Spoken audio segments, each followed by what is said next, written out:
Hello friend, मेरा नाम है अंकुल और आज मैं आपको बताने जा रहा हूँ आयोनाइजेशन एंथैल्पी के बारे में। तो पहले हम डेफिनेशन पढ़ते हैं। The amount of energy required to remove one electron. मतलब क्या, कितनी अमाउंट ऑफ एनर्जी रिक्वायर्ड है, कितनी अमाउंट में एनर्जी ज़रूरत है, किस लिए, टू रिमूव वन इलेक्ट्रॉन, एक इलेक्ट्रॉन को निकालने के लिए। किससे? From a neutral isolated gaseous atom. Neutral isolated gaseous atom का क्या मतलब हुआ? न्यूट्रल मतलब वो किसी भी आयंस के फॉर्म में नहीं होना चाहिए, जैसे कि Na+, ये किसमें आयंस के फॉर्म में, Cl-, ये किसमें आयंस के फॉर्म में, तो इन फॉर्मों में नहीं होना चाहिए। आइसोलेटेड मतलब वह कंबाइंड फॉर्म में नहीं होना चाहिए, जैसे कि NaCl ये कंबाइंड फॉर्म है, CF2 ये कंबाइंड फॉर्म है, एक्सेट्रा। मतलब ना ही न्यूट्रल हो, मतलब उसके ऊपर कोई चार्ज ना हो, और आइसोलेटेड हो, मतलब वह फ्रीली स्टेट में हो, कंपाउंड या कंपाउंड के फॉर्म में ना हो। गैसियस मतलब वह सब्सटेंस गैसियस फेस में हो, ना कि सॉलिड या लिक्विड फेस में नहीं हो। तो आयोनाइजेशन एंथैल्पी क्या मतलब हुआ? आयोनाइजेशन एंथैल्पी का मतलब हुआ कितनी अमाउंट में हम एनर्जी दें किसी भी सब्सटेंस या एटम्स को कि उससे हम एक इलेक्ट्रॉन निकाल सकें। जैसे कि यहाँ पे नीचे एक एग्जांपल दिया हुआ है लिथियम का।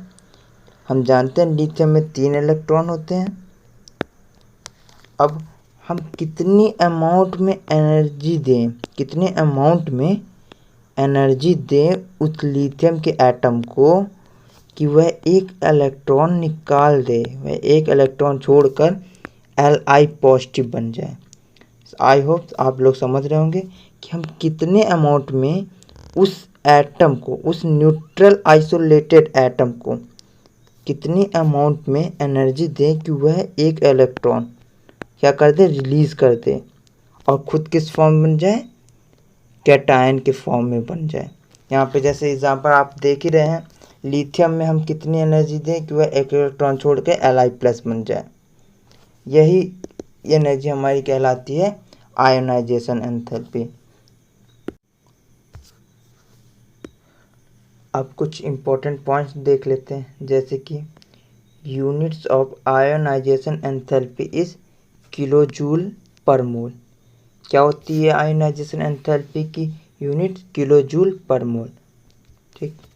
सेकंड पॉइंट, इम्पोर्टेंट पॉइंट है second, ionisation enthalpy is directly proportional to the nuclear charge. क्या कह रहा है, फिर से पढ़ते हैं। Ionisation enthalpy is directly proportional to the nuclear charge. मतलब आयोनाइजेशन एंथैल्पी जो है वह डायरेक्टली प्रोपोर्शनल, डायरेक्टली डिपेंड किस पे करती है, न्यूक्लियर चार्ज पर। मतलब क्या है इसका मतलब, अगर हमारे न्यूक्लियस में ज़्यादा प्रोटॉन होंगे, ज़्यादा चार्ज होंगे, तो वह आउटर मोस्ट के इलेक्ट्रॉन को काफ़ी स्ट्रांगली होल्ड करके रखेंगे।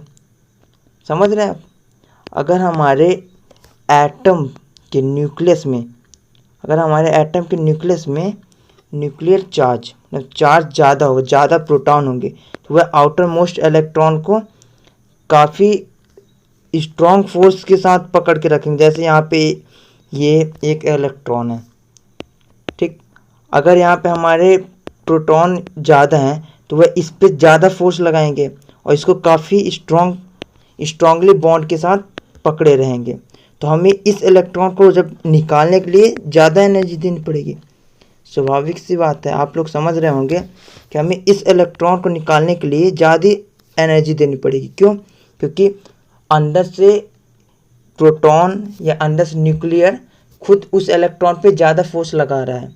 वहीं कंपेयर अगर किसी का न्यूक्लियस काफ़ी वीक है, वह आउटर मोस्ट के इलेक्ट्रॉन को अच्छे से होल्ड नहीं कर पा रहा है, तो हम उसे कम ही एनर्जी दे करके उस इलेक्ट्रॉन को निकाल सकते हैं। वहाँ से हम उस पर कम जूल की एनर्जी दे करके उस इलेक्ट्रॉन को उस एटम से निकाल सकते हैं। तो यहाँ पे सीधा सा हमने देखा कि हमारी जो आयोनाइजेशन एंथैल्पी वो किस पे डिपेंड करती है, न्यूक्लियर चार्ज पे। कैसे, वो आपने देखा ही कि अगर किसी की भी न्यूक्लियर चार्ज में ज़्यादा प्रोटॉन या ज़्यादा एनर्जी है तो काफ़ी स्ट्रांगली बॉन्ड के साथ वह आउटर मोस्ट के इलेक्ट्रॉन को होल्ड करके रखेगी। अगर उसी की न्यूक्लियर चार्ज काफ़ी लूजली बॉन्ड है या फिर काफ़ी लूज है, ज़्यादा प्रोटॉन नहीं है, तो वह काफ़ी लूज के साथ इलेक्ट्रॉन, आउटर मोस्ट इलेक्ट्रॉन को पकड़ के रखेगी। तो आई होप आपको ये समझ आएगा। हमारा थर्ड पॉइंट है ionisation enthalpy is inversely proportional to size. मतलब क्या है, आयोनाइजेशन एंथैल्पी क्या है, इनवर्सली प्रोपोर्शनल 1 साइज के। अगर साइज ज़्यादा होगी तो हमारी आयोनाइजेशन एंथैल्पी क्या होगी, कम होगी। अगर साइज कम होगी तो हमारी आयोनाइजेशन एंथैल्पी क्या होगी, ज़्यादा होगी। अब इसको कैसे समझा है, यहाँ पे हम दो एटम लेते हैं, एक एटम की साइज काफ़ी बड़ी है और दूसरे एटम की साइज काफ़ी छोटी है। पहले एटम, इसको हम फर्स्ट दे देते हैं नाम, इसको हम सेकंड एटम नाम देते हैं। अब मान लेते हैं इन दोनों एटम में एक एक इलेक्ट्रॉन्स हैं। अब आप खुद ही सोच सकते हैं कौन से एटम अपने आउटर मोस्ट इलेक्ट्रॉन पे कितना फोर्स लगा सकते हैं।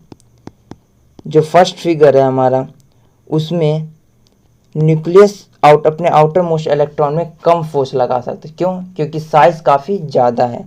साइज ज़्यादा है तो उस पर कम फोर्स लगेगा, और कम फोर्स लगेगा मतलब हम उसे कम एनर्जी देकर निकाल सकते हैं। समझ पा रहे होंगे आप क्या मैं कह रहा हूँ, हम उस पर कम एनर्जी दे के निकाल सकते हैं। वहीं हम सेकंड फिगर पे देखते हैं, उसका साइज काफ़ी छोटा है और इलेक्ट्रॉन को उसका न्यूक्लियस काफ़ी अच्छी तकड़ी के साथ पकड़ा हुआ है। तो हमें उस पर ज़्यादा एनर्जी देनी होगी। क्यों ज़्यादा एनर्जी देनी होगी? क्योंकि खुद न्यूक्लियस जो है वो आउटर मोस्ट इलेक्ट्रॉन को काफ़ी स्ट्रॉन्ग फोर्स के साथ पकड़ा हुआ है। इसलिए हम यहाँ पे देखते हैं कि साइज जैसे जैसे बढ़ता है वैसे वैसे हमें आयोनाइजेशन एनर्जी, मतलब एनर्जी कम देनी पड़ती है। लेकिन साइज अगर छोटा होगा तो हमें एनर्जी ज़्यादा देनी पड़ेगी। आई होप कि आप लोगों को ये चीज़ समझ आई होगी। अगर नहीं समझ आई होगी तो आप लोग कमेंट में पूछ सकते हैं, एक बार मैं फिर समझाने की कोशिश करूँगा। तो अब हमारी फोर्थ पॉइंट है ionisation enthalpy is always positive. यह आप लोग अच्छे समझ रहे होंगे, आयोनाइजेशन एंथैल्पी हमेशा पॉजिटिव क्यों है? क्योंकि हम दे रहे हैं। अगर हम किसी को एनर्जी देते हैं वह हमेशा पॉजिटिव होती है, ये आप लोगों को समझना चाहिए।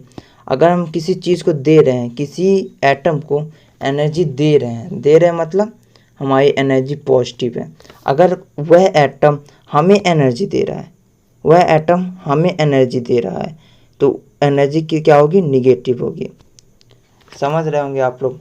अगर हम किसी भी एटम की बात ना की जाए, किसी भी चीज़ की बात की जाए, अगर हम एनर्जी दे रहे हैं तो वहाँ पे पॉजिटिव होगी, और अगर हम एनर्जी ले रहे हैं तो वह हमेशा निगेटिव होगी। अब हमने जो सेकंड और थर्ड पॉइंट पढ़ी थी उसका यहाँ पे यूज़ होने वाला है। जैसे हम पीरियोडिक टेबल में लेफ्ट टू राइट की ओर चलते हैं, वैसे ही साइज क्या होती है, डिक्रीज़ होती है। आप जानते होंगे लेफ़्ट टू राइट जैसे हम पीरियोडिक टेबल में चलते हैं तो साइज क्या होती है, डिक्रीज़ होती है। हमने थर्ड पॉइंट पढ़ा था कि जैसे अगर साइज डिक्रीज़ होती है तो क्या होगी, आयोनाइजेशन एंथैल्पी क्या होगी, इंक्रीज़ होगी। आपने अभी थर्ड पॉइंट पढ़ा है कि आयोनाइजेशन एंथैल्पी साइज पे के इनवर्सली प्रोपोर्शनल है। जैसे हम लेफ़्ट टू राइट चलते हैं साइज हमारी क्या होती है, डिक्रीज़ होती है पीरियोडिक टेबल में। तो हमारी लेफ़्ट टू राइट जाने पे हमारी आयोनाइजेशन एंथैल्पी क्या होगी, इंक्रीज़ होगी। वैसे ही ठीक जैसे हम टॉप टू बॉटम जाते हैं तो हमारा साइज क्या होता है, बढ़ते जाता है। साइज बढ़ रहा है, टॉप टू बॉटम जाने पे साइज बढ़ रही है, मतलब आयोनाइजेशन एंथैल्पी क्या होगी, डिक्रीज होगी। अगर हम टॉप टू बॉटम जाएंगे तो हमारी आयोनाइजेशन एंथैल्पी क्या होगी, डिक्रीज होगी। और अगर हम लेफ़्ट टू राइट जा रहे हैं तो हमारी साइज़ क्या हो रही है, घट रही है। और साइज़ घट रही है तो मतलब ionisation enthalpy left to right जाने पे क्या होगी, इंक्रीज़ होगी। आप लोग इसको पिछले सेकंड और थर्ड पॉइंट जो मैंने बताए हैं उससे रिलेट करके देखिए, काफ़ी ज़्यादा समझ में आएगा। अब हम यहाँ पे देखेंगे ionisation enthalpy for period second. ठीक, तो हम जानते हैं आयोनाइजेशन एंथैल्पी इन्वर्सली प्रोपोर्शनल होती है 1 साइज के। मतलब जैसे हम पीरियड में लेफ़्ट टू राइट जा देंगे, यहाँ पे lithium beryllium boron carbon left to right की हो रही है, लेफ़्ट टू राइट जाएंगे, वैसे ही आयोनाइजेशन एंथैल्पी हमारी क्या होगी, इंक्रीज़ होगी। लेकिन हमने एक्सपेरिमेंटली देखा कि लिथियम से बेरिलियम जा रहा है तो वहाँ पे तो हमारी आयोनाइजेशन एंथैल्पी इंक्रीज़ कर रही है, लेकिन हम बेरिलियम से जैसे बोरॉन जा रहे हैं तो वहाँ पे हमारी आयोनाइजेशन एंथैल्पी डिक्रीज़ कर रही है। यहाँ पे हमारी जो ट्रेंड है, जो एक हमने सोचा था एक ट्रेंड पूरे पीरियोडिक टेबल के लिए बनाया था, यहाँ पे हमारी गलत हो रही है। वहीं बोरॉन टू कार्बन जा रहा है तो यहाँ पे भी सही है, कार्बन टू नाइट्रोजन यहाँ पे भी आयोनाइजेशन एंथैल्पी इंक्रीज़ करे। लेकिन फिर से वही बात, नाइट्रोजन टू ऑक्सीजन जाने में फिर से आयोनाइजेशन एंथैल्पी डिक्रीज हो जाती है। फिर इसके बाद फ्लोरीन, देन नियॉन हाइजेस्ट। यहाँ पे बोरॉन और ऑक्सीजन 2 पॉइंट पे हमारी आयोनाइजेशन एंथैल्पी कम हो रही है। क्यों? क्योंकि अब हम समझते हैं why beryllium and nitrogen have more high ionisation enthalpy than boron and oxygen. इसका कारण है बेरिलियम और नाइट्रोजन के इलेक्ट्रॉनिक कॉन्फ़िगरेशन पे। बेरिलियम जिसका एटॉमिक नंबर होता है 4, इसके इलेक्ट्रॉनिक कॉन्फ़िगरेशन होते हैं 1s2 2s2। इसको हम शो करते हैं ये 1 इलेक्ट्रॉन, ये हमारा 2s2 हो गया, ये 1s2 हो गया। अब फ्रेंड्स यहाँ पे हम देख सकते हैं कि जो बेरिलियम के दोनों सब सेल्स भरे हुए हैं। अब जब दोनों सब सेल्स भरे हुए हैं तो यह इलेक्ट्रॉन अनपेयर होना नहीं चाहता। और जब यह इलेक्ट्रॉन अनपेयर नहीं होना चाहता तो हमें ज़्यादा एनर्जी देनी होगी। क्यों ज़्यादा एनर्जी देनी होगी इनको अनपेयर करने में? क्यों? क्योंकि बेरिलियम 2s1 पे काफ़ी ज़्यादा अनस्टेबल होता है, इसलिए हमें बेरिलियम को ज़्यादा एनर्जी देनी होगी। वहीं हम बात करें अगर नाइट्रोजन की, तो उसका एटॉमिक नंबर होता है 7 और इलेक्ट्रॉनिक कॉन्फ़िगरेशन होता है 1s2 2s2 2p3। 1s2 2s2 ये फील है 2p3 सब सेल में 3 इलेक्ट्रॉन है। और फ्रेंड जैसा कि हम जानते हैं हाफ फिल इलेक्ट्रॉन भी स्टेबल होते हैं, मतलब हमें इसको ज़्यादा एनर्जी देनी होगी इसको अनपेयर करने में, 2p2 बनाने में ज़्यादा एनर्जी लगेगी। क्यों? क्योंकि यह ऑलरेडी फुल फिल्ड है। और फ्रेंड्स हमें यह एक बात ध्यान रखनी चाहिए, हाफ फिल्ड इलेक्ट्रॉन और full filled electron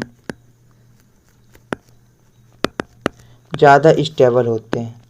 half filled और फुल फिल्ड इलेक्ट्रॉन ज़्यादा स्टेबल होते हैं as compare to unpair electron. जैसे कि 2p2 ये अनपेयर है, काफ़ी हाईली अनस्टेबल है, इसलिए हमें इस पे ज़्यादा एनर्जी देनी होगी इसको अनपेयर करने के लिए। तो अगर यहाँ पे हमें क्वेश्चन आता है कि why beryllium and nitrogen have more ionisation enthalpy than boron and oxygen, तो आप इसे ईजिली समझा सकते हैं कि बेरिलियम और नाइट्रोजन के इलेक्ट्रॉनिक कॉन्फ़िगरेशन में स्टेबल है। इलेक्ट्रॉनिक कॉन्फ़िगरेशन के दिखा करके आप उसे बता सकते हैं कि ये हाईली स्टेबल है, इनको अनपेयर करने के लिए हमें काफ़ी ज़्यादा एनर्जी देनी होगी compare to boron and oxygen. So friend आज का वीडियो यहीं ख़त्म करते हैं। आई होप आपको समझ आया होगा। अगर कोई भी डाउट होता है तो नीचे कमेंट कर आप मुझसे पूछ सकते हैं और लाइक ज़रूर करिएगा। Thank you.